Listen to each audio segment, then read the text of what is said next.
नमस्कार दोस्तों, रतन GS classes में आप सभी का तहे दिल से हार्दिक हार्दिक अभिनंदन और स्वागत है।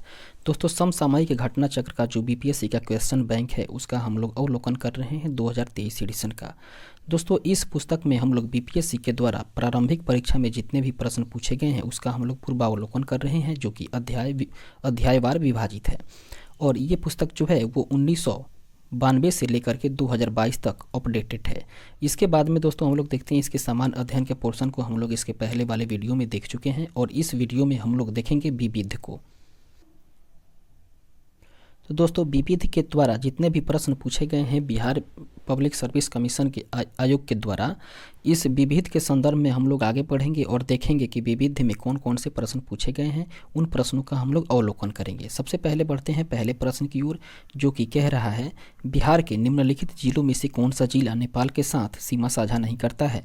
दोस्तों, वो है पूर्णिया जिला। ऑप्शन नंबर डी इसका राइट आंसर होगा। देखते हैं इसके डिस्क्रिप्शंस को, जो कि कह रहा है बिहार नेपाल के साथ 729 किलोमीटर लंबी अंतर्राष्ट्रीय सीमा रेखा साझा करता है। नेपाल के साथ बिहार के 7 जिले ऐसे हैं जो नेपाल के साथ अपना सीमा साझा करते हैं। उनमें से है सीतामढ़ी, किशनगंज, अररिया, सुपौल, मधुबनी, पूर्वी चंपारण, पश्चिमी चंपारण। ये 7 जिले हैं जो नेपाल के साथ अपना सीमा साझा करते हैं।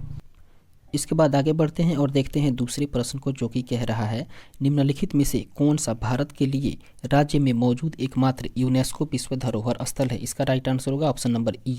देखते हैं इसके डिस्क्रिप्शंस को, जो कि कह रहा है यूनेस्को की विश्व धरोहर स्थल सूची में बिहार नालंदा महाविहार पुरातात्विक स्थल वर्ष 2016 में तथा महाबोधि विहार या मंदिर जो है वो वर्ष 2002 में दोनों ही शामिल हैं। आगे बढ़ते हैं तीसरे नंबर प्रश्न को देखते हैं, जो कि कह रहा है बिहार आर्थिक सर्वेक्षण पहली बार किस वित्तीय वर्ष के लिए प्रकाशित किया गया था। इसका राइट आंसर होगा दोस्तों 2006-07 के लिए। ऑप्शन नंबर बी इसका सही आंसर होगा। इसके डिस्क्रिप्शन को देखें, जो कि कह रहा है बिहार सरकार ने वार्षिक आर्थिक सर्वेक्षण वित्तीय वर्ष 2006-07 से प्रस्तुत करना शुरू किया और आर्थिक सर्वेक्षण 2021-22 इस श्रृंखला का 16वां सर्वेक्षण है। इसके बाद आगे बढ़ते हैं और देखते हैं चौथे नंबर प्रश्न, जो कि कह रहा है भारतीय वन अनुसंधान और शिक्षा परिषद ने वन आधारित समुदायों का समर्थन करने के लिए TIFAC के साथ समझौता ज्ञापन पर हस्ताक्षर किए हैं। दोस्तों, ICFRE का मुख्यालय कहाँ पर है। इसका राइट आंसर हो जाएगा दोस्तों ऑप्शन नंबर डी, देहरादून में है। आगे बढ़ते हैं और देखते हैं इसके डिस्क्रिप्शंस को, जो कि कह रहा है मार्च 2018 में पर्यावरण एवं जलवायु परिवर्तन मंत्रालय के तहत एक स्वायत्त परिषद भारतीय वानिकी अनुसंधान और शिक्षा परिषद देहरादून और विज्ञान और प्रौद्योगिकी विभाग के तहत एक स्वायत्त परिषद प्रौद्योगिकी सूचना पूर्वानुमान और आकलन परिषद अर्थात TIFAC नई दिल्ली के मध्य एक सहमति पत्र पर हस्ताक्षर हुए। यह सहमति पत्र आजीविका के अवसर मुहैया कराने और वन आधारित समुदायों की आय बढ़ाने के उद्देश्य से किया गया है। आगे बढ़ते हैं पांचवें नंबर प्रश्न को देखें, जो कि कह रहा है बाढ़ सुपर थर्मल पावर स्टेशन किस राज्य में स्थित है। इसका राइट आंसर होगा दोस्तों बिहार। ऑप्शन नंबर ए इसका सही आंसर होगा। इसके डिस्क्रिप्शन को देखें, जो कि कह रहा है बाढ़ super thermal power station Patna Bihar राज्य में स्थित है। आगे बढ़ते हैं छठे नंबर प्रश्न को देखें, जो कि कह रहा है 10,000 ईस्वी पूर्व में विश्व की जनसंख्या कितनी थी। दोस्तों, इसका राइट आंसर हो जाएगा ऑप्शन नंबर ई। देखते हैं इसके डिस्क्रिप्शंस को, जो कि कह रहा है 10,000 ईसा पूर्व में विश्व की आबादी का अनुमान विभिन्न विद्वानों ने लगाया। किन गोल्डविक 2 मिलियन बताया, मैकवेडबी एवं जोन्स 4 बिलियन तथा थामलिनसन जो है वो 1 से 10 मिलियन का अनुमान लगाया है। इस तरीके से कोई भी विकल्प इसमें सही नहीं है। आगे बढ़ते हैं सातवें नंबर प्रश्न को देखें, जो कि कह रहा है पहला आदमी जिसने चांद पर अपना पैर रखा वो है दोस्तों Neil Armstrong. Option number B इसका सही आंसर होगा, जो कि 20 जुलाई 1996 में चांद पर पहुंचे थे। आगे बढ़ते हैं, देखते हैं आठवें नंबर प्रश्न, जो कि कह रहा है बिहार का अद्वितीय त्यौहार क्या है। दोस्तों, इसका सही आंसर होगा छठ पूजा। ऑप्शन नंबर डी इसका राइट आंसर होगा। देखते हैं इसके डिस्क्रिप्शंस को, जो कि कह रहा है छठ पूजा बिहार का सबसे महत्वपूर्ण क्षेत्रीय त्यौहार है। छठ पूजा को बिहार का महापर्व कहा जाता है। दीपावली से ठीक 6 दिन बाद कार्तिक मास के शुक्ल पक्ष के छठे दिन पूजा होती है। इस पर्व पर सूर्य देव एवं उनकी पत्नी उषा की पूजा की जाती है और अर्घ्य दी जाती है। 9वें नंबर प्रश्न को देखें जो कि कह रहा है निम्नलिखित में से कौन सा शहर राष्ट्रीय राजमार्ग 2 अर्थात NH2 पर स्थित नहीं है। इसके लिए स्टार मार्किंग की गई है। हम लोग देखते हैं इसके डिस्क्रिप्शंस को जो कि कह रहा है वर्ष 2010 में राष्ट्रीय राजमार्ग के पुनरीकरण के बाद उपर्युक्त में से कोई भी शहर राष्ट्रीय राजमार्ग 2 अर्थात NH2 पर स्थित नहीं है। राष्ट्रीय राजमार्ग 2 असम के डिब्रूगढ़ से प्रारंभ होकर मिजोरम के तुईपंग तक जाता है। आगे बढ़ते हैं 10 नंबर प्रश्न जो कि कह रहा है बिहार में निम्नलिखित के द्वारा विमान सेवा उपलब्ध कराई जाती है। इसके लिए दोस्तों स्टार मार्किंग की गई है। फिलहाल देखते हैं हम लोग इसके डिस्क्रिप्शंस को जो कि कह रहा है वर्तमान में अनेक विमानन कंपनियों द्वारा बिहार में सेवाएं उपलब्ध कराई जा रही है। इनमें air India express, Kingfisher airlines, Go Air, Indigo, उसके बाद में स्पाइस जेट एयरलाइंस, और ये सभी जो जितने हैं वो एयरलाइंस जो कंपनी है वो बिहार में योगदान देती है। आगे बढ़ते हैं और देखते हैं 11वें नंबर प्रश्न जो कि कह रहा है विश्व का सबसे ऊंचा कहा जाने वाला विश्व शांति स्तूप बिहार में कहाँ है। दोस्तों वो राजगीर में है। ऑप्शन नंबर सी इसका सही आंसर होगा। इसका डिस्क्रिप्शंस कह रहा है बिहार में राजगीर की पहाड़ियाँ जो कि 400 मीटर की ऊंचाई पर स्थित शांति स्तूप विश्व का सबसे ऊंचा कहा जाने वाला विश्व शांति स्तूप है। वैशाली स्थित शांति स्तूप की ऊंचाई 38 मीटर अर्थात 125 फीट एवं चौड़ाई की बात करें तो वो 36 मीटर अर्थात 118 फीट तथा गुंबद की व्यास की बात करें तो वो 20 मीटर अर्थात 65 फीट है। आगे बढ़ते हैं देखते हैं 12 नंबर प्रश्न जो कि कह रहा है नौ नालंदा महाविहार किसके लिए विख्यात है। इसका सही आंसर होगा पाली अनुसंधान संस्था के द्वारा। ऑप्शन नंबर सी इसका राइट आंसर हो जाएगा। पाली अनुसंधान संस्थान के लिए विख्यात है। इसके डिस्क्रिप्शंस को देखें जो कि कह रहा है नौ नालंदा महाविहार बौद्ध अध्ययन का आधुनिक केंद्र है जिसे बिहार सरकार ने वर्ष 1951 में नालंदा में स्थापित किया। इस केंद्र में बौद्ध एवं पाली अनुसंधान संस्थान है। यहाँ बड़ी संख्या में श्रीलंका, जापान, कोरिया, तिब्बत, भूटान आदि देशों से पाली एवं बौद्ध अध्ययन पर अनुसंधान हेतु विद्यार्थी आते हैं। आगे बढ़ते हैं 13वें नंबर प्रश्न को देखते हैं जो कि कह रहा है पटना अंतर्राष्ट्रीय हवाई अड्डा निम्नलिखित में से सीधे जोड़ता है।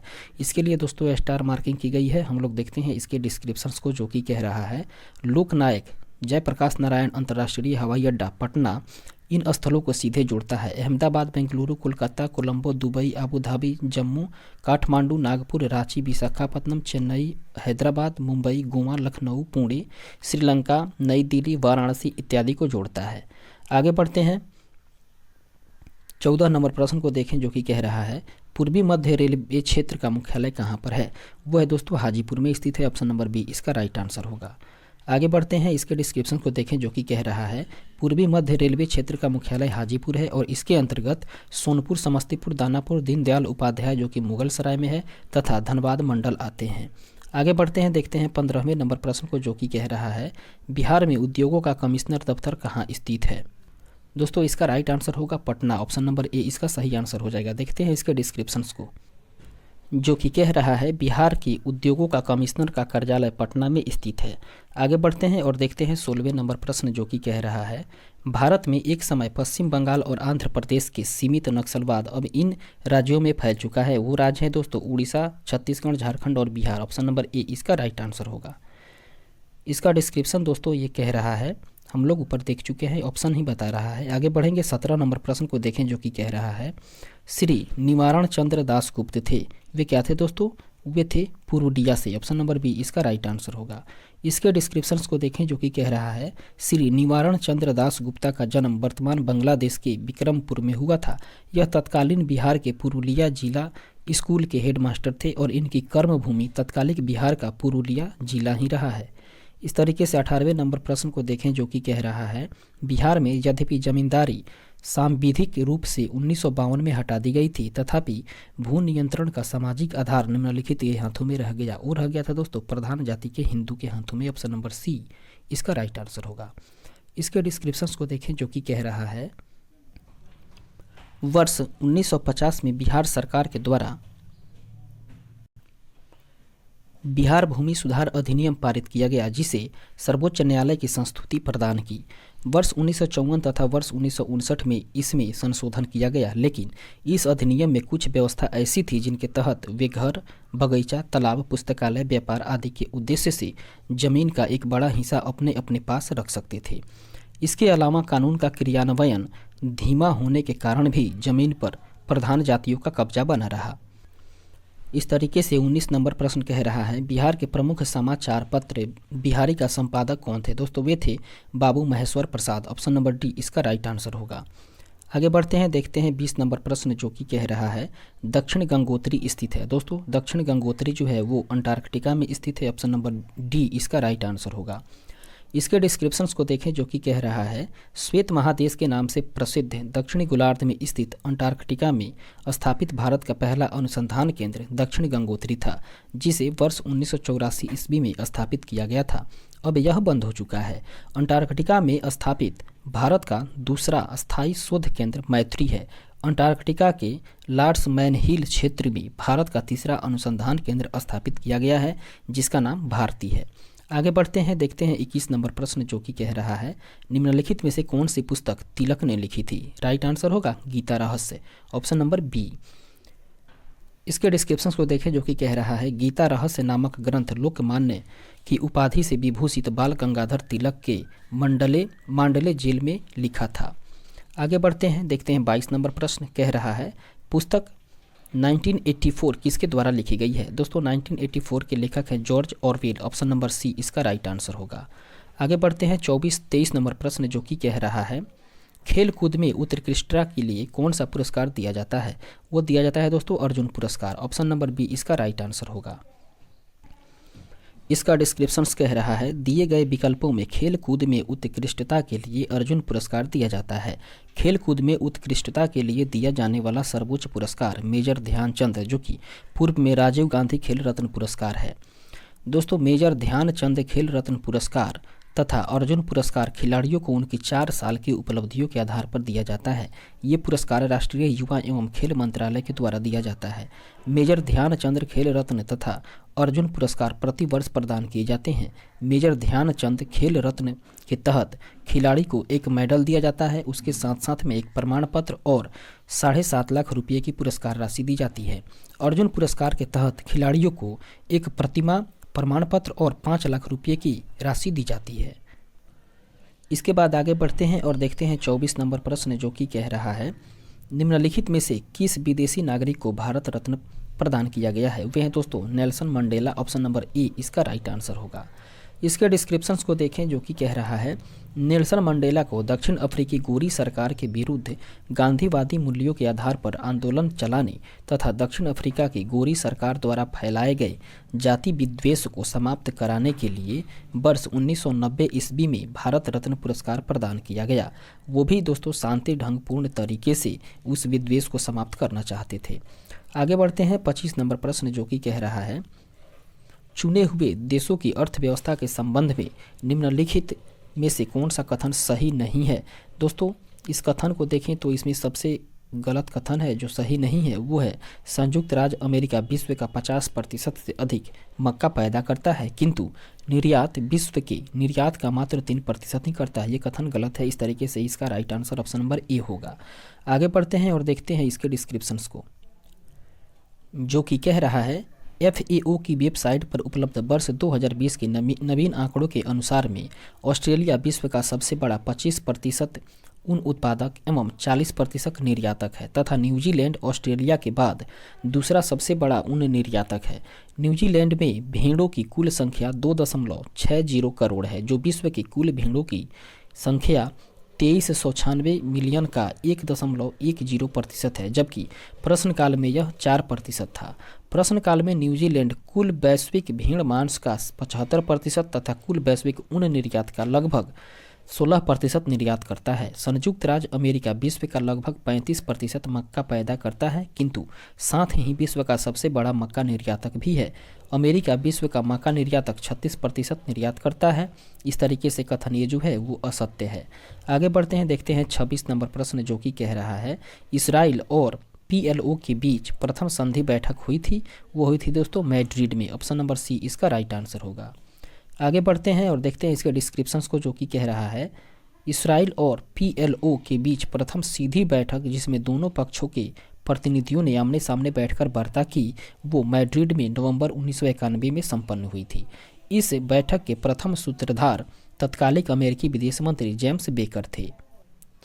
वहीं बात करें दोस्तों PLO का पूर्ण नाम के बारे में, अर्थात इसके पूर्ण रूप के बारे में, इसके फुल फॉर्म के बारे में, तो PLO का फुल फॉर्म होता है पैलेस्टीन लिबरेशन ऑर्गेनाइजेशन। आगे बढ़ते हैं और देखते हैं 27 नंबर प्रश्न, जो कि कह रहा है विश्व व्यापार संगठन अर्थात वर्ल्ड ट्रेड ऑर्गेनाइजेशन के प्रथम अध्यक्ष कौन थे? वे थे दोस्तों Peter Sutherland. Option number B इसका राइट आंसर होगा। इसके डिस्क्रिप्शंस को देखें, जो कि कह रहा है WTO की स्थापना GATT अर्थात गैट के स्थान पर 1 जनवरी 1995 को हुई थी।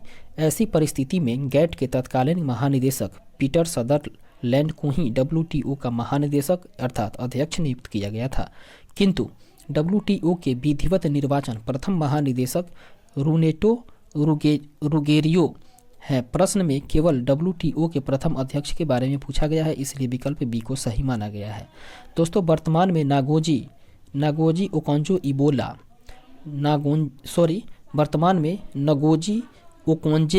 ओकोंजो इबेला जो हैं वो WTO की महानिदेशक हैं। इस पद पर नियुक्त होने वाली वो पहली महिला हैं।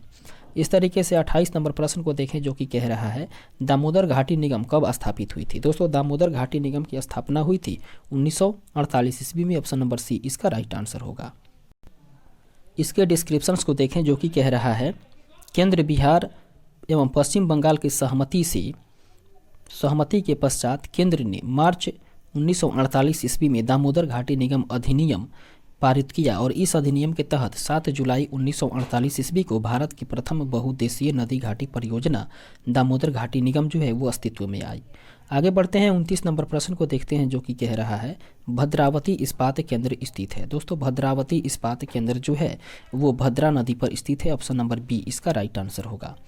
इसके डिस्क्रिप्शंस को देखें, जो कि कह रहा है भद्रावती इस्पात केंद्र कर्नाटक राज्य में बाबा बुदन पहाड़ी श्रृंखला के समीप भद्रा नदी पर स्थित है। बाबा बुदन श्रृंखला की पहाड़ी से लोहा, मैग्नीज और चूना पत्थर आदि खनिज प्राप्त किए जाते हैं।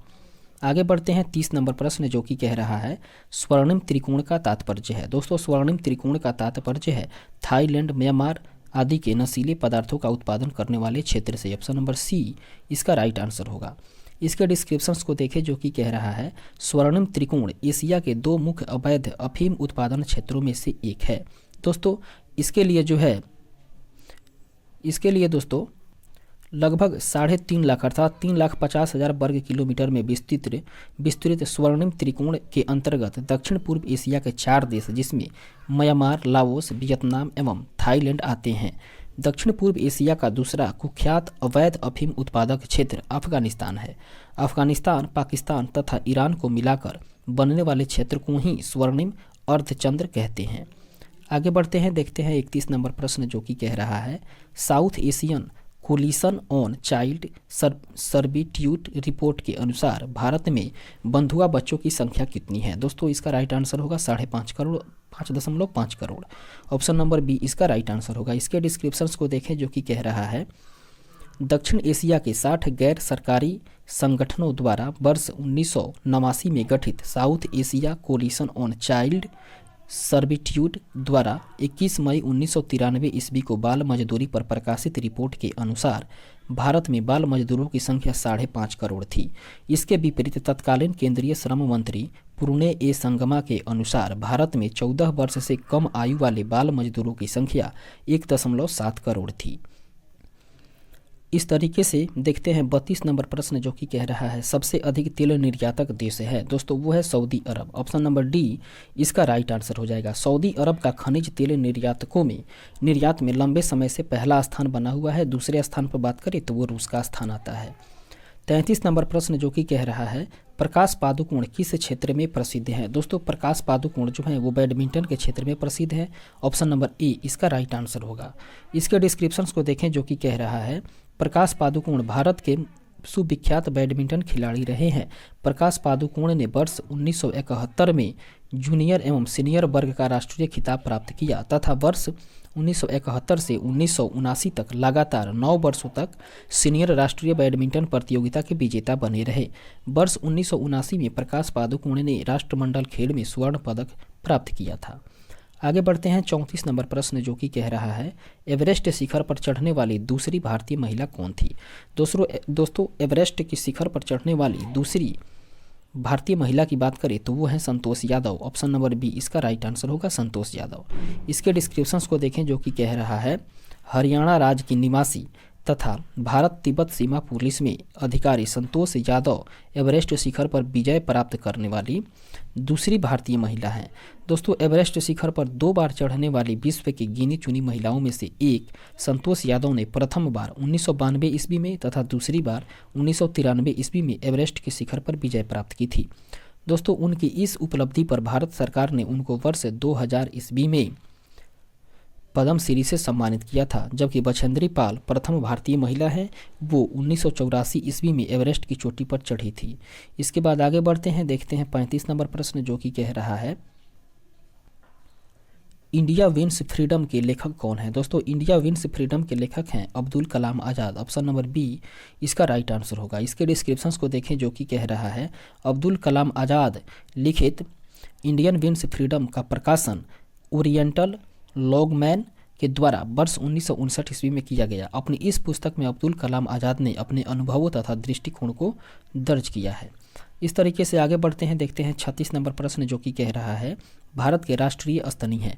दोस्तों भारत के राष्ट्रीय स्तनी है बाघ है। ऑप्शन नंबर डी इसका राइट आंसर होगा। आगे बढ़ते हैं और देखते हैं इसके डिस्क्रिप्शंस को।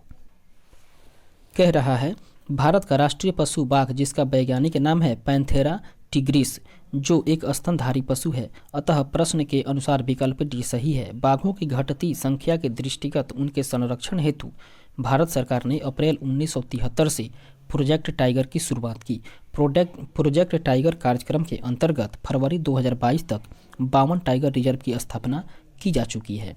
इस तरीके से आगे बढ़ते हैं और बात करते हैं 37 नंबर प्रश्न के बारे में जो कि कह रहा है कलिंग पुरस्कार दिया जाता है। दोस्तों कलिंग पुरस्कार जो है वो विज्ञान को लोकप्रिय बनाने के लिए दिया जाता है। ऑप्शन नंबर बी इसका राइट आंसर होगा। देखते हैं इसके डिस्क्रिप्शंस को जो कि कह रहा है विज्ञान को लोकप्रिय बनाने के लिए प्रदान किए जाने वाले कलिंग पुरस्कार की शुरुआत 1992 ईस्वी में हुई। यूनेस्को द्वारा प्रदान किए जाने वाले इस पुरस्कार की प्रथम प्राप्तकर्ता फ्रांस के लुइस डे ब्रोगली हैं। भारत को अब तक 8 बार कलिंग पुरस्कार प्राप्त हो चुका है। कलिंग पुरस्कार प्राप्तकर्ता को इनाम के रूप में $40,000 तथा अल्बर्ट आइंस्टीन रजत पदक प्रदान किया जाता है। आगे बढ़ते हैं 38 नंबर प्रश्न जो कि कह रहा है संसार का सबसे बड़ा स्टेडियम अवस्थित है। दोस्तों संसार का सबसे बड़ा स्टेडियम जो है वो अवस्थित है, इसके लिए स्टार मार्किंग की गई है। फिलहाल हम लोग देखते हैं इसके डिस्क्रिप्शंस को जो कि कह रहा है Guinness book of world record और ओलंपिक की वेबसाइट के अनुसार कोरिया गणराज्य के प्योंगयांग में स्थित फुटबॉल के सबसे बड़े स्टेडियम एनग्राडो में डे स्टेडियम की दर्शक क्षमता की बात करें तो 1 लाख से अधिक अर्थात 1,50,000 है तथा विश्व का सबसे बड़ा क्रिकेट स्टेडियम की बात करें तो वो नरेंद्र मोदी क्रिकेट स्टेडियम मोटेरा में गुजरात में है, जिसकी दर्शक क्षमता की बात करें तो 1,32,000 है। आगे बढ़ते हैं, देखते हैं 39 नंबर प्रश्न जो कि कह रहा है autobiography of an unknown Indian ये किसके द्वारा लिखा गया है। ये लिखा गया है दोस्तों नीरद सी चौधरी ने।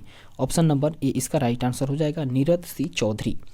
इसके डिस्क्रिप्शंस को देखें जो कि कह रहा है the autobiography of an unknown Indian भारतीय मूल के लेखक नीरद सी चौधरी के द्वारा वर्ष 1951 ईस्वी में रचित की गई पुस्तक है। दोस्तों आत्मकथा विधा में रचित इस पुस्तक को नीरद सी चौधरी ने 1857 ईस्वी में किशोरगंज जो कि वर्तमान में बांग्लादेश में स्थित है किशोरगंज में अपने जन्म से प्रारंभ किया है। इस पुस्तक में उन्होंने अपने मानसिक और बौद्धिक विकास उसके बाद कोलकाता में अपने जीवन यापन के प्रतीक चिन्हों के ह्रास के अपने अनुमान का चित्रण किया है।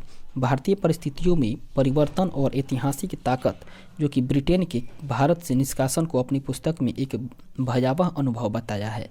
आगे बढ़ते हैं 40 नंबर प्रश्न जो कि कह रहा है अनीता रॉडिक किसकी लेखिका है। इसका राइट आंसर हो जाएगा ऑप्शन नंबर सी अर्थात बिजनेस एज अनयूजुअल के लेखक हैं। इसके बाद आगे बढ़ते हैं दोस्तों, ये कुछ पुस्तक और उसके लेखक के नाम है, इसको देख लीजिएगा। फिलहाल आगे बढ़ते हैं और देखते हैं अगले प्रश्न को, जो कि 41 नंबर प्रश्न के रूप में है। और प्रश्न कह रहा है ग्रीन पीस अर्थात हरित शांति क्या है। दोस्तों, हरित शांति की बात करें तो वो पर्यावरण समर्थकों का एक अंतर्राष्ट्रीय संगठन है। ऑप्शन नंबर सी इसका राइट आंसर होगा। आगे बढ़ते हैं, इसके डिस्क्रिप्शंस को देखें, जो कि कह रहा है ग्रीन पीस पर्यावरण कार्यकर्ताओं का समूह है जिसकी स्थापना कनाडा के ब्रिटिश कोलंबिया प्रांत के वैंकूवर शहर में वर्ष 1971 ईस्वी में अमेरिका के द्वारा अलास्का में परमाणु अस्त्र परीक्षण का विरोध करने के लिए किया गया था। विश्व का प्रमुख पर्यावरण संगठन ग्रीन पीस व्हेल मछली के शिकार, वैश्विक ऊष्मन, प्राचीन वनों के ह्रास, परमाणु शक्ति तथा जीन अभियांत्रिकी के विरोध में विश्व जनमत बनाने के लिए जाना जाता है। दोस्तों, इसके बाद बात करें ग्रीन पीस के बारे में, तो ग्रीन पीस इंटरनेशनल का मुख्यालय जो है वो एमस्टर्डम में है। आगे बढ़ते हैं 42 नंबर प्रश्न, जो कि कह रहा है दक्षिण अफ्रीका की नई संसद में राष्ट्रीय सभा और सीनेट का क्रमशः शक्ति क्या है। वो है दोस्तों 400:90 का। ऑप्शन नंबर डी इसका राइट आंसर होगा। इसके पहले हम लोग बात कर लेते हैं दोस्तों राष्ट्रीय सभा के बारे में। दक्षिण अफ्रीका की नई संसद राष्ट्रीय सभा में 400 सीटें हैं। दक्षिण अफ्रीकी संविधान के अनुसार विभिन्न पार्टियों को सामान्य चुनाव में प्राप्त वोट प्रतिशत के बराबर राष्ट्रीय सभा में सीट आवंटित की जाती है तथा यथा किसी राजनीतिक दल को चुनाव में 40% वोट मिलते हैं तो राष्ट्रीय सभा में उसे 40% अर्थात 160 सीटें प्राप्त होंगी। इसके बाद बात करते हैं दोस्तों सीनेट के बारे में। तो सीनेट जो है वो दक्षिण अफ्रीका में संसद के दूसरे सदन के रूप में स्थापित सीनेट का गठन 1994 ईस्वी में किया गया।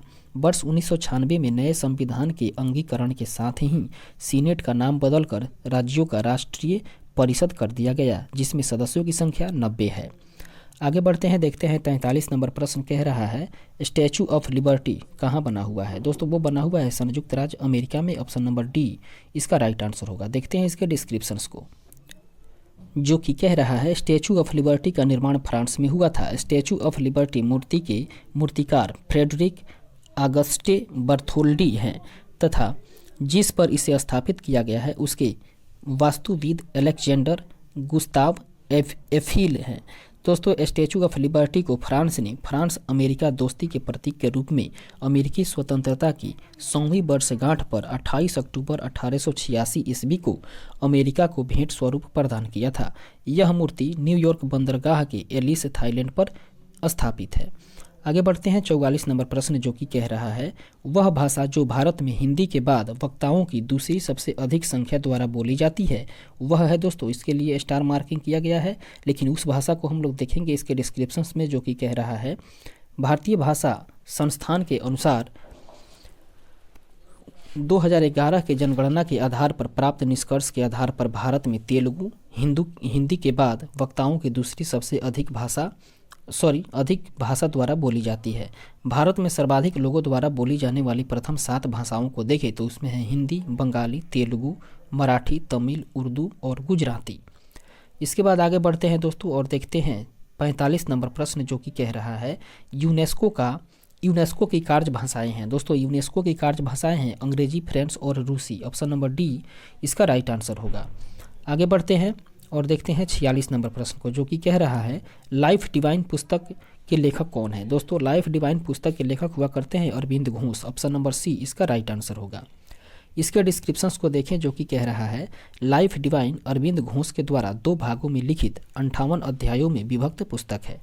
इस पुस्तक में अरविंद घोष ने अपने अंतर्ज्ञान के आधार पर पश्चिमी विचार एवं पूर्वी अध्यात्मवाद का संश्लेषण प्रस्तुत किया है। इस पुस्तक के अतिरिक्त अरविंद घोष ने आध्यात्मिक कविता सावित्री का भी लेखन किया है। इसके बाद आगे बढ़ते हैं दोस्तों और देखते हैं 47 नंबर प्रश्न, जो कि कह रहा है द मूड्स लास्ट साई के लेखक कौन है। इसका राइट आंसर हो जाएगा Salman Rushdie. Option number B इसका सही आंसर होगा। आगे बढ़ते हैं और देखते हैं इसके डिस्क्रिप्शंस को, जो कि कह रहा है द मूड्स लास्ट साई के लेखक भारतीय मूल के लेखक सलमान रुश्दी हैं। रुश्दी द्वारा वर्ष 1995 में प्रकाशित इस पुस्तक की पृष्ठभूमि मुंबई और कोचीन है। सलमान रुश्दी ने विचारों में विरोध को पुस्तक का मूल विषय बनाया है तथा यह दिखाया है कि विचारों में इन विरोधों का समाधान व्यक्तिगत हित के आधार पर किया जाता है। आगे बढ़ते हैं 48 नंबर प्रश्न जो कि कह रहा है निम्नलिखित देशों में कौन अमेरिकी शस्त्रों का सबसे बड़ा खरीदार है। वह है दोस्तों सऊदी अरब। ऑप्शन नंबर बी इसका राइट आंसर होगा। आगे बढ़ते हैं, इसके डिस्क्रिप्शंस को देखते हैं जो कि कह रहा है अमेरिकी सरकार के विदेशी शस्त्र बिक्री समझौता रिपोर्ट के अनुसार अमेरिका द्वारा वर्ष 1950 से वर्ष 1995 के अवधि में किए गए शस्त्र बिक्री का सबसे बड़ा खरीदार सऊदी अरब था। सिप्री की 2021 के जारी रिपोर्ट के अनुसार 2016 से 20 के मध्य विश्व के 5 बड़े हथियार निर्यातक देश संयुक्त राज्य अमेरिका, रूस, फ्रांस, जर्मनी और चीन है। जबकि 5 बड़े आयात देश की बात करें तो वो है दोस्तों सऊदी अरब, भारत, मिस्र, ऑस्ट्रेलिया और चीन। संयुक्त राज्य अमेरिका के कुल निर्यात का 24% सऊदी अरब को जाता है। आगे बढ़ते हैं, 49 नंबर प्रश्न को देखते हैं। संत कबीर के सम्मान में मगहर महोत्सव प्रारंभ किया गया। वो किया गया दोस्तों 1987 ईस्वी में। ऑप्शन नंबर ए इसका राइट आंसर होगा। इसके डिस्क्रिप्शंस को देखें जो कि कह रहा है विश्व को मानवता का संदेश देने वाले महान सूफी संत कबीर की महापरिनिर्वाण स्थली पर वर्ष 1987 से लगातार मगहर महोत्सव का आयोजन होता आ रहा है, परंतु वर्ष 2012 एवं 17 में विधानसभा चुनाव के कारण यह आयोजन स्थगित कर दिया गया। यह महोत्सव 12 से 18 जनवरी के मध्य में आयोजित की जाती है। इसके बाद आगे बढ़ते हैं और देखते हैं 50 नंबर प्रश्न जो कि कह रहा है पूर्व सोवियत संघ का कौन सा पहला गणराज्य था जिसने अपने आप को स्वतंत्र घोषित किया था। वो था दोस्तों लिथुआनिया। ऑप्शन नंबर सी इसका राइट आंसर हो जाएगा, लिथुआनिया। देखते हैं इसके डिस्क्रिप्शंस को जो कि कह रहा है पूर्व सोवियत संघ अर्थात यूएसएसआर से स्वयं को सर्वप्रथम स्वतंत्र घोषित करने वाला गणराज्य लिथुआनिया था। और ये देखिए दोस्तों और भी कई राज्य हैं जो अपने आप को स्वतंत्र घोषित किया था और कब किया था इसके बारे में हम लोग जानते हैं। लिथुआनिया जो कि 11 मार्च 1990 को स्वतंत्र घोषित किया, जॉर्जिया 9 अप्रैल 1991, एस्टोनिया 20 अगस्त 1991 और यूक्रेन की बात करें तो वो 24 अगस्त 1991 को। इसके बाद आगे बढ़ते हैं नेक्स्ट क्वेश्चन। इस तरीके से 51 नंबर प्रश्न कह रहा है किस खेल के लिए थॉमस कप पुरस्कार दिया जाता है। दोस्तों बात करें कि वो कौन सा खेल है जिसके लिए थॉमस कप पुरस्कार दिया जाता है तो वो खेल है बैडमिंटन। अर्थात बैडमिंटन के लिए ही थॉमस कप पुरस्कार दिया जाता है। ऑप्शन नंबर डी इसका राइट आंसर होगा। इसके डिस्क्रिप्शन को देखें जो कि कह रहा है थॉमस कप पुरुषों के लिए बैडमिंटन की अंतर्राष्ट्रीय टीम स्पर्धा है। अंतर्राष्ट्रीय बैडमिंटन संघ के प्रथम अध्यक्ष सर जॉर्ज एलन थॉमस के द्वारा वर्ष 1939 ईस्वी में इस प्रतियोगिता का विचार दिया गया था। दोस्तों प्रथम थॉमस कप का आयोजन वर्ष 1948-49 में क्वींस हॉल ब्रिस्टल में हुआ था। प्रथम थॉमस कप मलेशिया जो कि तत्कालीन मलाया था उसने डेनमार्क को 8-1 से हरा करके जीता था। थॉमस कप प्रतियोगिता 2022 का विजेता को हरा कर बना था। आगे बढ़ते हैं और देखते हैं 52 नंबर प्रश्न जो कि कह रहा है डुरंड कप किस खेल से संबंधित है। दोस्तों डुरंड कप जो है वो फुटबॉल से संबंधित है। ऑप्शन नंबर बी इसका राइट आंसर होगा। इसके डिस्क्रिप्शन को देखें जो कि कह रहा है डुरंड कप फुटबॉल से संबंधित है। यह भारत की सबसे पुरानी फुटबॉल चैंपियनशिप है। इसका प्रारंभ 1888 ईस्वी से हुआ था। वर्ष 2016 ईस्वी में यह प्रतियोगिता आरगे ग्रीन ने जीती। वर्ष 2021 में यह प्रतियोगिता फुटबॉल क्लब गोवा में दोस्तों बुमहंडन स्पोर्ट्स क्लब को पराजित करके जीती। आगे बढ़ते हैं 53 नंबर प्रश्न को देखते हैं जो कि कह रहा है 20वीं शताब्दी का आखिरी कुंभ मेला कहाँ मनाया गया। दोस्तों 20वीं शताब्दी का आखिरी कुंभ मेला का आयोजन जो है वो हरिद्वार में मनाया गया। ऑप्शन नंबर सी इसका राइट आंसर होगा। इसके डिस्क्रिप्शन को देखें जो कि कह रहा है शताब्दी का आखिरी कुंभ मेला हरिद्वार में वर्ष 1998 ईस्वी में आयोजित हुआ था। बिहार में हरिद्वार के अतिरिक्त अन्य 3 स्थानों जैसे कि इलाहाबाद अब प्रयागराज के नाम से जाना जाता है, नासिक और उज्जैन में प्रति 12 वर्ष पर कुंभ मेला का आयोजन होता है। 54 नंबर प्रश्न कह रहा है जंतर मंतर का निर्माण किया गया था। दोस्तों जंतर मंतर का निर्माण जो है वो महाराजा जयसिंह के द्वारा किया गया था। ऑप्शन नंबर डी इसका राइट आंसर होगा। इसके डिस्क्रिप्शन को देखें जो कि कह रहा है जयपुर स्थित जंतर मंतर का निर्माण सवाई राजा जयसिंह ने किया था। यह मुबारक महल के बाहरी प्रांगण में स्थित है। सम्राट यंत्र, राम यंत्र, उसके बाद में राशि विलय यंत्र, उसके बाद में कपाली यंत्र जंतर मंतर बोधशाला के प्रमुख यंत्र है। जिसने सूर्य एवं चंद्र की गति और तारों की स्थिति शुद्ध रूप से दर्शाई गई है और 1 सेकंड के 10वें हिस्से तक ठीक ठीक समय ज्ञात हो जाता है। उल्लेखनीय है कि सवाई जयसिंह ने ज्योतिष एवं नक्षत्र विज्ञान के अनुसंधान हेतु 5 वेधशालाएं दिल्ली, मथुरा, उज्जैन, वाराणसी एवं जयपुर में बनवाई थी, जिसमें से जयपुर की वेधशाला सबसे बड़ी तथा अत्यंत तर्कसंगत है। आगे बढ़ते हैं, देखते हैं 55 नंबर प्रश्न जो कि कह रहा है,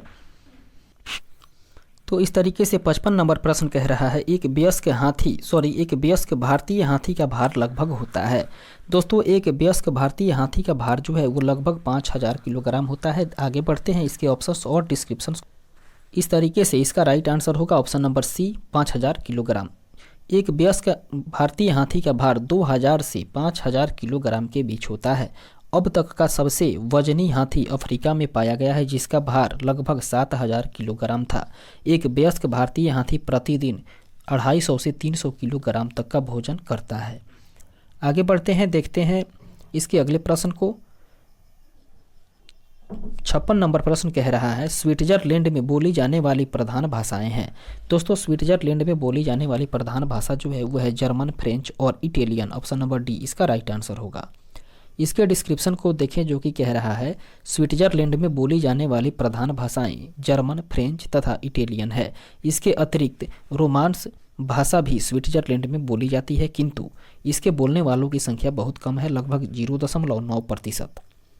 57 नंबर प्रश्न कह रहा है, भारत में जन्मे 2 अमेरिकी नागरिक जिन्हें विज्ञान के क्षेत्र में नोबेल पुरस्कार मिला है वे हैं हरगोविंद खुराना और S Chandrashekhar. Option number D इसका राइट आंसर हो जाएगा, अर्थात हरगोविंद खुराना और एस चंद्रशेखर भारत में जन्मे 2 अमेरिकी नागरिक हैं।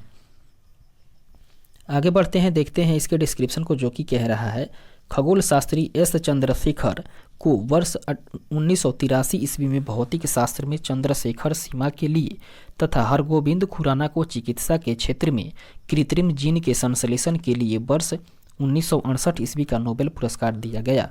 दोनों वैज्ञानिकों का जन्म भारत में हुआ था, किंतु इन्होंने अमेरिका की नागरिकता ग्रहण कर ली थी।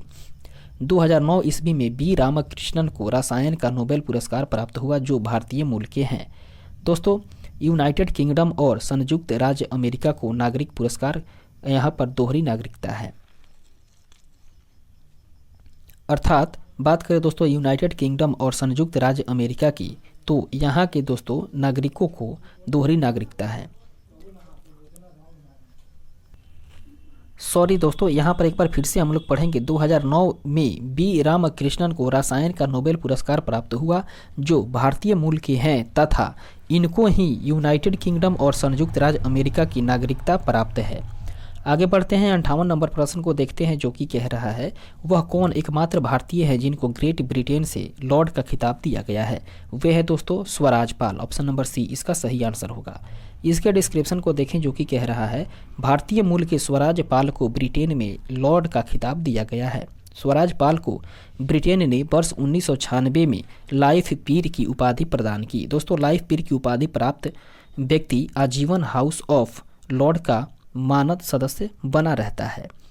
उसके बाद आगे बढ़ते हैं, देखते हैं 59 नंबर प्रश्न जो कि कह रहा है, इन देशों में से कौन सा देश संयुक्त राष्ट्र संघ का अस्थायी सदस्य नहीं है। इसका राइट आंसर हो जाएगा ऑप्शन नंबर बी, अर्थात जर्मनी नहीं है। देखते हैं इसके डिस्क्रिप्शंस को जो कि कह रहा है, संयुक्त राष्ट्र संघ की सुरक्षा परिषद के 5 अस्थायी सदस्य हैं, जिसमें कि फ्रांस, ब्रिटेन, चीन, रूस तथा संयुक्त राज्य अमेरिका है। आगे बढ़ते हैं 60 नंबर प्रश्न जो कि कह रहा है, इस सदी की शुरुआत में हवाई जहाज का आविष्कार किसने किया था। दोस्तों इसका राइट आंसर हो जाएगा राइट ब्रदर्स, अर्थात वर्ष 1903 ईस्वी में हवाई जहाज का आविष्कार राइट ब्रदर्स ने किया था। आगे बढ़ते हैं, देखते हैं 61 नंबर प्रश्न जो कि कह रहा है, टेलीस्कोप की खोज किस वैज्ञानिक ने की थी। दोस्तों टेलीस्कोप की खोज जो है वो गैलीलियो के द्वारा की गई थी। ऑप्शन नंबर डी इसका राइट आंसर होगा। इटली के सुप्रसिद्ध भौतिक वैज्ञानिक गैलीलियो ने दूरदर्शी अर्थात टेलीस्कोप की खोज की थी। टेलीस्कोप के साथ साथ गैलीलियो ने जड़त्व के नियम तथा गति के समीकरण के निर्माण में भी योगदान दिया था। आगे बढ़ते हैं, देखते हैं 62 नंबर प्रश्न जो कि कह रहा है, निम्नलिखित में से किस खनिज द्वारा लोहा प्राप्त किया जाता है। इसका सही आंसर हो जाएगा हेमाटाइट। ऑप्शन नंबर डी इसका राइट आंसर होगा। इसके डिस्क्रिप्शन को देखें जो कि कह रहा है, खनिज लौह मुख्यतः 4 प्रकार के अयस्क में मिलता है। पहला है दोस्तों मेनेनजाइट, उसके बाद हेमेटाइट, लिमोनाइट और सीडेराइट। इसके अतिरिक्त टेकोनाइट, चोमोसाइट और पाइराइट में भी लौह अंश पाए जाते हैं, किंतु इसमें धातु अंश 30% से कम होने के कारण इसका आर्थिक महत्व नगण्य होता है। 63 नंबर प्रश्न कह रहा है गुट निरपेक्ष आंदोलन का नेता कौन था।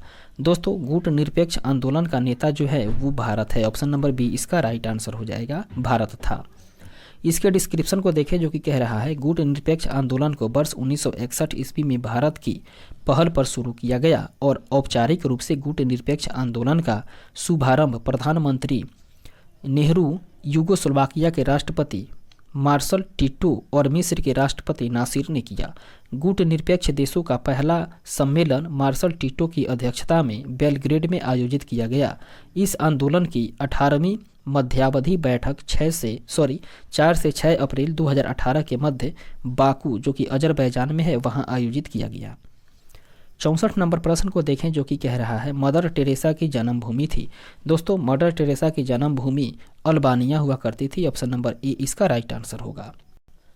तो इस तरीके से मदर टेरेसा के जन्म की बात करें तो इनका जन्म 26 अगस्त 1910 ईस्वी को मैसिडोनिया के एस्कोपजे नामक शहर में हुआ था। 6 जनवरी 1929 ईस्वी को कोलकाता आई मदर टेरेसा ने निर्धनों एवं बीमार लोगों की सेवा के लिए मिशनरीज ऑफ चैरिटी नामक संस्था की स्थापना की तथा कुष्ठ रोगियों, नशीले पदार्थों के लती लोगों तथा दीन दुखियों के लिए निर्मल हृदय नामक संस्था की स्थापना की।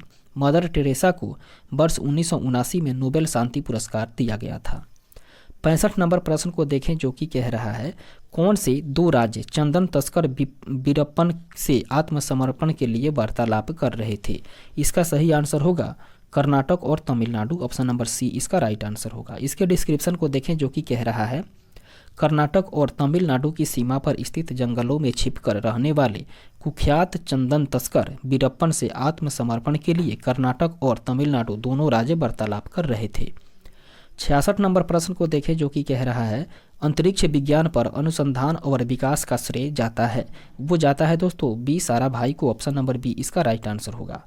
इसके डिस्क्रिप्शन को देखें जो कि कह रहा है भारत में प्रसिद्ध विज्ञान पर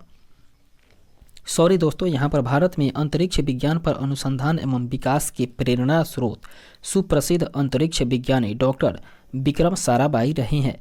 वर्ष 1962 में गठित भारतीय राष्ट्रीय अंतरिक्ष अनुसंधान समिति के प्रथम अध्यक्ष डॉक्टर विक्रम साराभाई ही थे। डॉक्टर साराभाई की अध्यक्षता में ही उक्त समिति को वर्ष 1969 ईस्वी में पुनर्गठित करके भारतीय अंतरिक्ष अनुसंधान संगठन अर्थात इसरो नाम दे दिया गया। आगे बढ़ते हैं 67 नंबर प्रश्न को देखें जो कि कह रहा है परमाणु ऊर्जा में भारतीय कार्यक्रम के जनक हैं। दोस्तों परमाणु ऊर्जा में भारतीय कार्यक्रम के जनक माने जाते हैं एच.जे. भाभा। ऑप्शन नंबर बी इसका राइट आंसर होगा। इसके डिस्क्रिप्शन को देखें जो कि कह रहा है भारतीय परमाणु ऊर्जा कार्यक्रम के जनक डॉक्टर होमी जहांगीर भाभा हैं। भारत में 10 अगस्त 1948 ईस्वी को डॉक्टर होमी जहांगीर भाभा की अध्यक्षता में परमाणु ऊर्जा आयोग का गठन किया गया। डॉक्टर भाभा ने 3 चरण वाले परमाणु ऊर्जा जनन का कार्यक्रम निर्धारित किया। भारत का परमाणु ऊर्जा कार्यक्रम क्रमशः इसी दिशा में विकसित हो रहा है। आगे बढ़ते हैं और देखते हैं अगले प्रश्न को जो कि 68 नंबर के रूप में है। प्रश्न कह रहा है शांति उद्देश्यों हेतु परमाणु शक्ति का उपयोग करने में भारत किस देश से बहुत ही ज़्यादा आगे है। इसका राइट आंसर होगा दोस्तों पाकिस्तान। ऑप्शन नंबर बी इसका सही आंसर हो जाएगा। इसका डिस्क्रिप्शन कह रहा है भारत के परमाणु परीक्षणों के अनुसरण में परमाणु परीक्षण करने वाले पाकिस्तान का परमाणु कार्यक्रम परमाणु हथियार विकसित करने का पर केंद्रित है, जबकि भारत के परमाणु कार्यक्रम का मुख्य उद्देश्य परमाणु विद्युत जनन के माध्यम से उसका शांतिपूर्ण प्रयोग है। भारत ने वर्ष 1948 ईस्वी में परमाणु ऊर्जा अधिनियम पारित कर परमाणु अनुसंधान का उपयोग शांतिपूर्ण प्रगति के उद्देश्य से करने की स्पष्ट घोषणा की। दोस्तों भारत परमाणु विद्युत जनन एवं परमाणु संबंधी अन्य ऐसे प्रयोगों जो मानव जीवन को उन्नत बनाते हैं के दृष्टिगत पाकिस्तान से बहुत ज़्यादा आगे है। आगे बढ़ते हैं 69 नंबर प्रश्न जो कि कह रहा है भारत में विनिर्मित टैंक का नाम क्या है? दोस्तों भारत में निर्मित टैंक का नाम है अर्जुन। ऑप्शन नंबर बी इसका राइट आंसर होगा। आगे बढ़ते हैं और देखते हैं इसके डिस्क्रिप्शन को, जो कि कह रहा है भारत द्वारा स्वदेश निर्मित मुख्य युद्ध टैंक अर्जुन को 15 जून 1993 ईस्वी को सफल परीक्षण के पश्चात भारतीय सेना में शामिल कर लिया गया है। इस टैंक का विकास रक्षा एवं अनुसंधान विकास के द्वारा Bharat heavy electronics limited, Bharat earth movers आदि के सहयोग से किया गया है। यद्यपि अर्जुन टैंक का विकास भारत में ही किया गया है, किंतु इस टैंक की ऊर्जा एवं संचार प्रणाली आयातित है।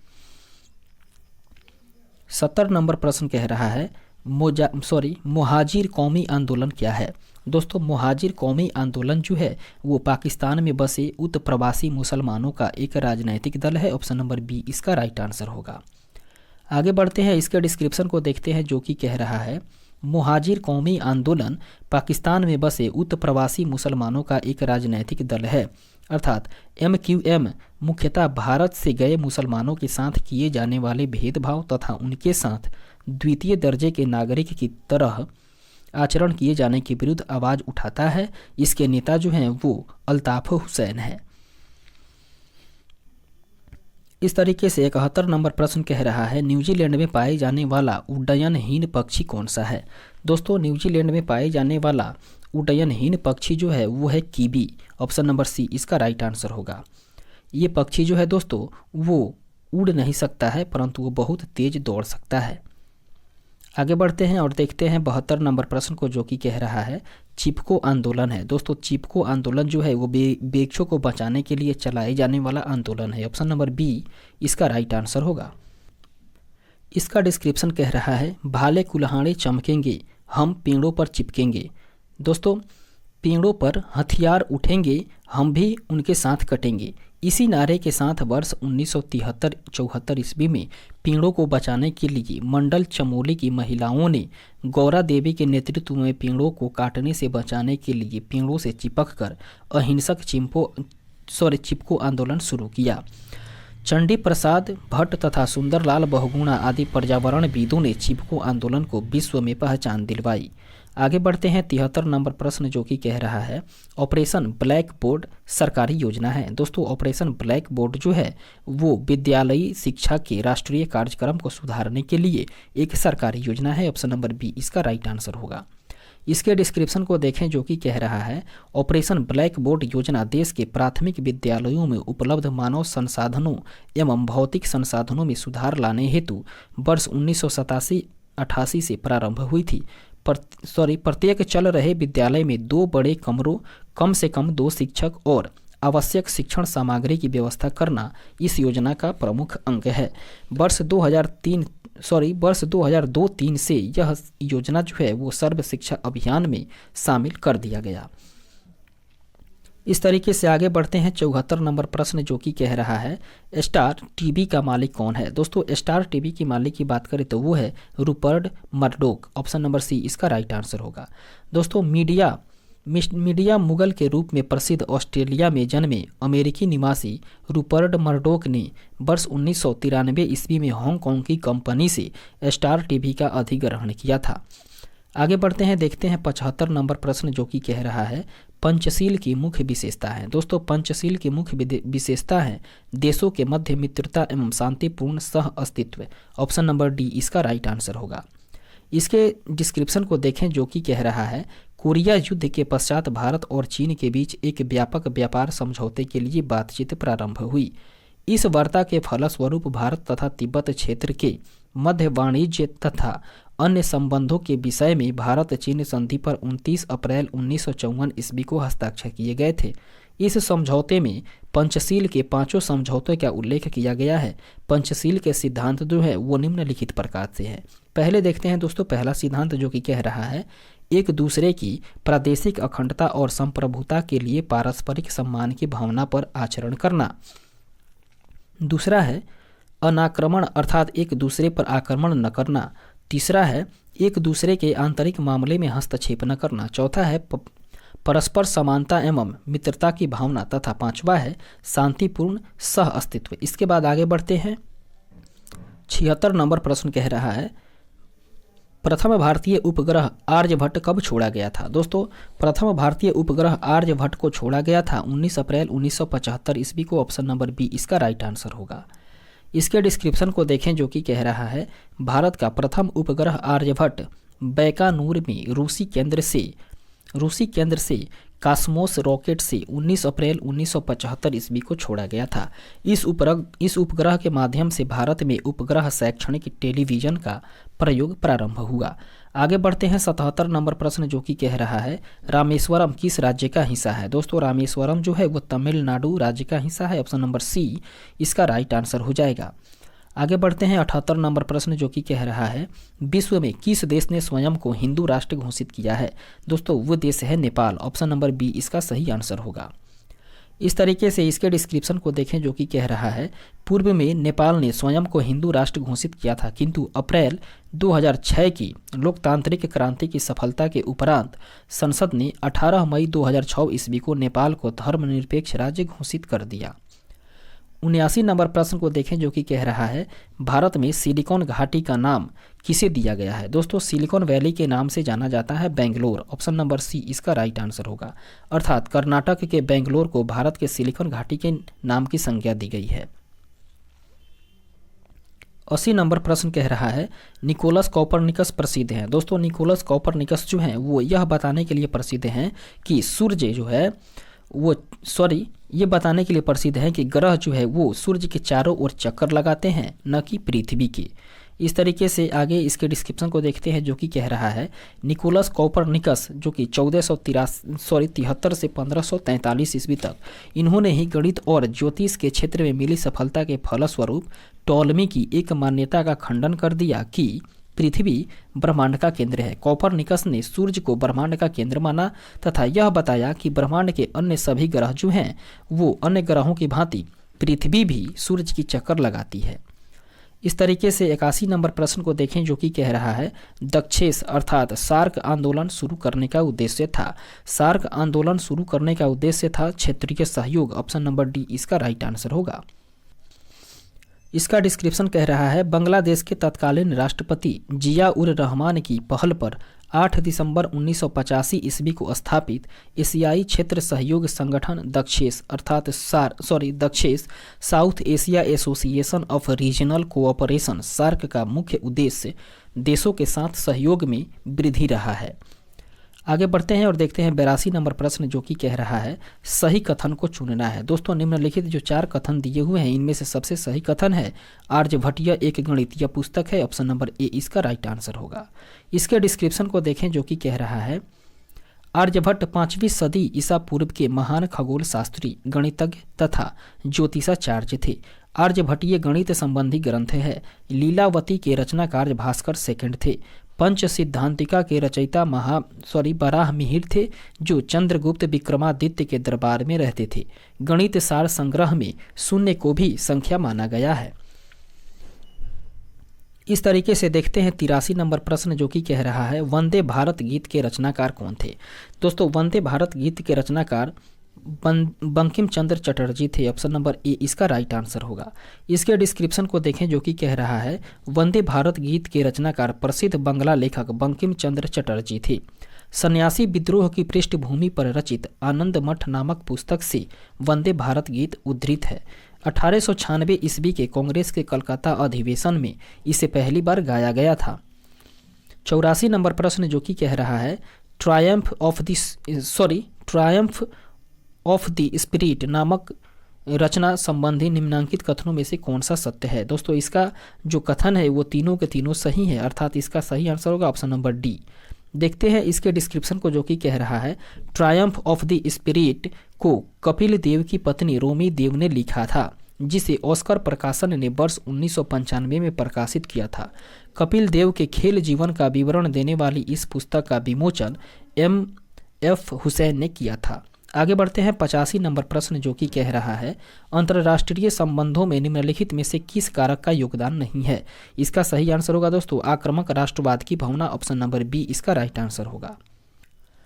इसके डिस्क्रिप्शन को देखें जो कि कह रहा है आक्रामक राष्ट्रवाद अंतर्राष्ट्रीय संबंधों में बाध्य कारक है। शेष तीनों विकल्प अंतर्राष्ट्रीय संबंधों में सहायक सिद्ध होते हैं। जापान व जर्मनी का राष्ट्रवाद आक्रामक राष्ट्रवाद ही था, जिसके कारण तत्कालिक समय में अंतर्राष्ट्रीय जगत विपरीत रूप से प्रभावित हुआ। इस तरीके से आगे बढ़ते हैं और देखते हैं 86 नंबर प्रश्न जो कि कह रहा है संयुक्त राष्ट्र संघ की सुरक्षा परिषद में निम्न में से कौन सा देश अस्थायी सदस्य नहीं है। इसका राइट आंसर होगा जापान, ऑप्शन नंबर ए। आगे बढ़ते हैं, देखते हैं इसके डिस्क्रिप्शन को जो कि कह रहा है संयुक्त राष्ट्र संघ की सुरक्षा परिषद में 5 देश संयुक्त राष्ट्र अमेरिका, ब्रिटेन, फ्रांस, रूस तथा चीन ही अस्थायी सदस्य है। 15 सदस्यीय सुरक्षा परिषद में शेष 10 अस्थायी सदस्य देशों का चुनाव 2 वर्ष के लिए होता है। हाल ही में भारत, आयरलैंड, मैक्सिको और नॉर्वे को वर्ष 2021-22 के लिए संयुक्त राष्ट्र सुरक्षा परिषद का अस्थायी सदस्य चुना गया है। आगे बढ़ते हैं और देखते हैं 87 नंबर प्रश्न जो कि कह रहा है किस राज्य में पहला लोकायुक्त स्थापित हुआ था। दोस्तों बात करें पहले लोकायुक्त के बारे में तो वो महाराष्ट्र में स्थापित हुआ था, ऑप्शन नंबर सी इसका राइट आंसर होगा। इसके डिस्क्रिप्शन को देखें जो कि कह रहा है भारत में महाराष्ट्र ऐसा पहला राज्य है जहां लोकायुक्त कार्यालय की स्थापना महाराष्ट्र लोकायुक्त और उप लोकायुक्त अधिनियम 1971 के तहत 1971 में की गई थी। उड़ीसा ऐसा पहला राज्य था जिसने लोकायुक्त की स्थापना से संबंधित विभाग 1970 ईस्वी में पारित किया था, लेकिन वहां यह संस्था जो है वो वर्ष 1983 ईस्वी में जाकर के अस्तित्व में आई थी। आगे बढ़ते हैं, देखते हैं 88 नंबर प्रश्न को जो कि कह रहा है एएस आनंद 1990 के दशक के अंत में किस पद पर कार्यरत थे। इसका राइट आंसर हो जाएगा दोस्तों भारत के मुख्य न्यायाधीश, ऑप्शन नंबर बी इसका सही आंसर होगा। आगे बढ़ते हैं, देखते हैं इसके डिस्क्रिप्शन को जो कि कह रहा है आदर्श सेन आनंद 1990 के दशक के अंत में भारत के 29वें मुख्य न्यायाधीश के रूप में कार्यरत थे। मुख्य न्यायाधीश के रूप में इसका कार्यकाल अक्टूबर 1998 से अक्टूबर 2021 तक रहा था, 2001 तक रहा था। इनका जन्म जो है वो वर्ष 1936 ईस्वी में जम्मू में हुआ था। आगे बढ़ते हैं, देखते हैं 89 नंबर प्रश्न जो कि कह रहा है वैश्वीकरण के पीछे मुख्य विचार है। दोस्तों वैश्वीकरण के पीछे मुख्य विचार की बात करें तो वो है आपसी सामान्य दृष्टिकोण रखते हुए समस्त अंतर्राष्ट्रीय समुदाय के साथ कार्य करना। इस तरीके से इसका सही आंसर होगा ऑप्शन नंबर सी। देखते हैं इसके डिस्क्रिप्शन को जो कि कह रहा है आपसी सामान्य दृष्टिकोण रखते हुए समस्त अंतर्राष्ट्रीय समुदाय के साथ काम करना ही वैश्वीकरण के पीछे मुख्य विचार है। यहाँ आपसी सामान्य दृष्टिकोण का आशय सामान्य नियमों के आधार पर प्राप्त लाभ का राष्ट्रों के बीच वितरण से है। इस संदर्भ में विश्व व्यापार संगठन का उदाहरण दिया जा सकता है। आगे बढ़ते हैं, देखते हैं 90 नंबर प्रश्न को जो कि कह रहा है नौकरशाही का कार्य है। दोस्तों नौकरशाही का जो कार्य है वो उपरोक्त में से तीनों है, अर्थात ऑप्शन नंबर डी इसका राइट आंसर हो जाएगा। इसके डिस्क्रिप्शन को देखें जो कि कह रहा है नौकरशाही का प्रमुख कार्य प्रशासन संचालन से है। विधायिका नीति निर्माण के उपरांत कार्यपालिका को यह उत्तरदायित्व सौंपती है कि इन नीतियों को लागू करे। कार्यपालिका इन नीतियों को नौकरशाही के माध्यम से लागू करवाती है। साथ ही साथ नौकरशाही दिन प्रतिदिन के कार्य संचालन में मंत्रीगण की सहायता भी करती है। आगे बढ़ते हैं और देखते हैं 91 नंबर प्रश्न जो कि कह रहा है निम्नलिखित यूरोपियन यूनियन देशों में से फिलिस्तीनी राज्य को आधिकारिक मान्यता देने वाला प्रथम कौन है। दोस्तों इसका सही आंसर होगा स्वीडन, ऑप्शन नंबर ए इसका राइट आंसर हो जाएगा।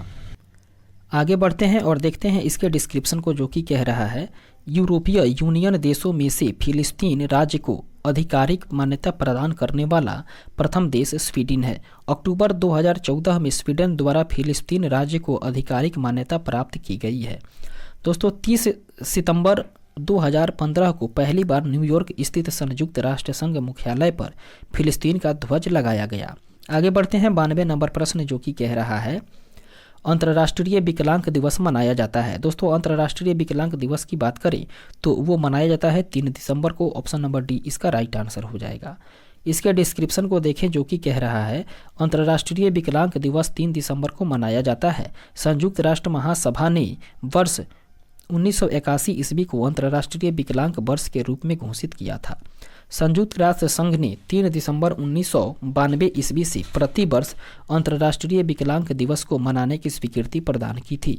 वर्तमान में विश्व की कुल जनसंख्या का लगभग 15% जनसंख्या विकलांगता से ग्रसित है। इसके बाद देखते हैं 93 नंबर प्रश्न को, जो कि कह रहा है प्रभावती देवी किस क्षेत्र की स्वतंत्रता संग्राम सेनानी थी। दोस्तों इसका राइट आंसर हो जाएगा पटना, ऑप्शन नंबर बी इसका सही आंसर होगा। इसके डिस्क्रिप्शन को देखें, जो कि कह रहा है स्वतंत्रता आंदोलन में बिहार की महिलाओं ने महत्वपूर्ण योगदान दिया। इन महिलाओं में सरला देवी, प्रभावती देवी, राजवंशी देवी, सुनीता देवी तथा राधिका देवी प्रमुख हैं। प्रभावती देवी पटना की स्वतंत्रता संग्राम सेनानी थी। आगे बढ़ते हैं 94 नंबर प्रश्न, जो कि कह रहा है श्री नरसिंह नारायण क्या थे। दोस्तों श्री नरसिंह नारायण जो थे वे एक समाजवादी थे, ऑप्शन नंबर ए इसका राइट आंसर हो जाएगा। आगे बढ़ते हैं 95 नंबर प्रश्न, जो कि कह रहा है श्री जगत नारायण लाल की पत्नी का नाम क्या था। दोस्तों श्री जगत नारायण लाल की पत्नी का नाम जो है वो श्रीमती राम प्यारी थी, ऑप्शन नंबर ए इसका राइट आंसर होगा। इसके डिस्क्रिप्शन को देखें, जो कि कह रहा है श्री जगत नारायण लाल की पत्नी का नाम राम प्यारी था। भारत छोड़ो आंदोलन के दौरान राम प्यारी देवी ने बांकीपुर में सभा को संबोधित किया और लोगों से सरकारी नौकरी छोड़ने का आह्वान किया था। देखते हैं 96 नंबर प्रश्न, जो कि कह रहा है सूर्य ग्रहण तब होता है जब चंद्रमा बीच में हो, ऑप्शन नंबर ए इसका राइट आंसर होगा, चंद्रमा बीच में हो। इसके डिस्क्रिप्शन को देखें, जो कि कह रहा है सूर्य ग्रहण तब होता है जब चंद्रमा पृथ्वी का चक्कर लगाते हुए पृथ्वी और सूर्य के बीच में आ जाता है, जिसके कारण सूर्य का कुछ हिस्सा जो है वो दृष्टिगोचर नहीं होता है। इस तरीके से देखते हैं 97 नंबर प्रश्न, जो कि कह रहा है सबसे छोटा दिन कब होता है। दोस्तों सबसे छोटे दिन की बात करें तो वो होता है 22 दिसंबर को, ऑप्शन नंबर ए इसका राइट आंसर हो जाएगा। इसका डिस्क्रिप्शन जो कि कह रहा है 21 जून को उत्तरी गोलार्ध में सबसे लंबा दिन और दक्षिणी गोलार्ध में सबसे छोटा दिन होता है। 22 दिसंबर को उत्तरी गोलार्ध में दिन की अवधि सबसे कम अर्थात सबसे छोटा दिन होता है और दक्षिणी गोलार्ध में सबसे बड़ा दिन होता है।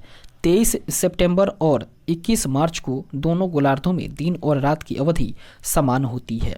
इस तरीके से यहाँ पे हम लोग विविध का सेक्शन भी ख़त्म कर चुके हैं और कुल मिलाकर कहा जाए तो जो बीपीएससी का जो घटना चक्र है उसका संपूर्ण बुक हम लोग यहाँ पे अब समाप्त कर चुके हैं। दोस्तों इसके पहले की वीडियो को अभी तक आप लोगों ने नहीं देखा हो तो प्ले लिस्ट में जाकर वहाँ से सब वीडियो को आप लोग देख सकते हैं।